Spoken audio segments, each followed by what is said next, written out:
Justyn Knight, the Toronto-bred distance runner, was discussing an impending life transition. A three-time NCAA champion at Syracuse University, Knight announced to the Track and Field World Monday that he is turning pro. His plan is to live and train with the newly formed Reebok Boston Track Club. The club, not so intuitively, will be based in Charlottesville, VA, home to the University of Virginia and, in Knight's estimation, a welcoming combination of affordable real estate, temperate winters and plenty of nice running trails. Boston, home base to sponsor Reebok, is also expected to be a frequent destination of the club's athletes for both promotional and competitive purposes. NCAA 5,000-meter champion Justyn Knight has bigger plans than simply participating in the Tokyo Olympics. "My goal is to be the best person in that race," he says. Jamie Schwayborough, NCAA photos via Getty Images. For Knight, there will be familiar aspects to the setup. Chris Fox, who coached Knight at Syracuse, will continue to oversee Knight's training as the program's head coach. But there will also be differences. "The one thing is, we're going to have a lot of free time on our hands. I talk to my mom every day. She's like, I don't want you to be playing video games all day, I'm a Fortnite guy," Knight said with a laugh. Knight, who rose to prominence last summer when he made the final in the World Championships in the 5,000 meters, finishing ninth, is one of Canada's most promising track stars. He's also a refreshingly candid interview subject who, as he vowed to heed his mother's wish that he use his newfound free time for something beyond screen time, somewhat bashfully acknowledged that he had been playing video games in the lead-up to a phone call with the star. He blamed his recent binge on gaming and Netflix on the stress that came with making the decision to sign with Reebok, after he was recruited by various prominent professional clubs run by some of the brand's competitors. Still, no excuses. He also promised to do better. Article continued below. "I am going to get a book, eventually, that I want to read on a daily basis," Knight said. While Knight, who graduated from Syracuse with a degree in social work, might have opted to fly to Europe for various meets this summer, he has opted for a lighter schedule. He'll race in Toronto August 11th at the NACAC Track and Field Championships at Varsity Stadium, mostly, he said, to give friends and family a chance to see him perform. Then he's got his eye on a few weeks of long-awaited vacation. Beyond Labor Day, mind you, it will be back to work, and a heavier workload.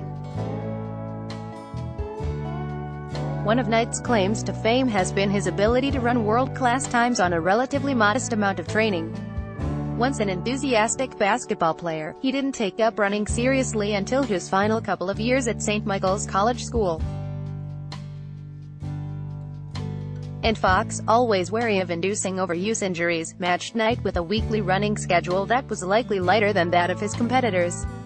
But now that Knight is entering the big leagues, the coach plans an increase in toil. He's comfortable right now doing 60-65 miles a week. "I hope that I talk to you 3 or 4 years from now and he's doing 85 miles, and he's comfortable doing that," Fox said. He has some pretty big goals. You want to achieve those goals, you've got to take it up a level or two. Though Knight barely missed qualifying for the 2016 Olympics, it's expected he and Mohamed Street Catherines, who trains professionally with Nike in Oregon and who recently beat Knight in the 5,000 at the National Track and Field Championships, will give Canada some rare depth at the distance at the 2019 World Championships and the 2020 Tokyo Games. "My goal isn't just to make the Olympics," Knight said. "My goal is to be the best person in that race. Making a living in distance running, let alone ruling its roost, isn't easy, of course. Opportunities aren't plentiful." So Fox said that one of the key upsides of Reebok's new venture is that it exists in the first place. Article continued below. "Maybe 7 or 8 more guys that couldn't run for a group will get that opportunity now," Fox said. "In America, there's only 4 or 5 of these kinds of pro coaching jobs. Most of them are with Nike. This was a great opportunity presented to me by Reebok to see if I could do this on the next level. There are skeptics, for sure. Reebok ran a similar club back in the 1990s that eventually vanished.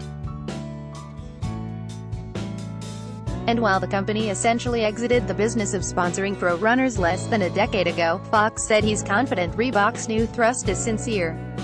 "I would not have left college coaching if I thought this was a one and done. I've got some guarantees that this is going to go on for quite a while," Fox said. Added Paul Astorino, Reebok's senior director for Specialized, "We want the athletes to succeed, we want Justyn to succeed, we want to sell more stuff based on the success of the club. And we want to change people's minds and the perception of Reebok." As Knight begins his quest to step upon some prestigious podiums thanks to his fast feet, a coach offered a suggestion for his battle with idle hands. "I hope he volunteers at a nursing home, or something," Fox said. "I'd like to see him do something productive during the day besides playing video games, that's for sure."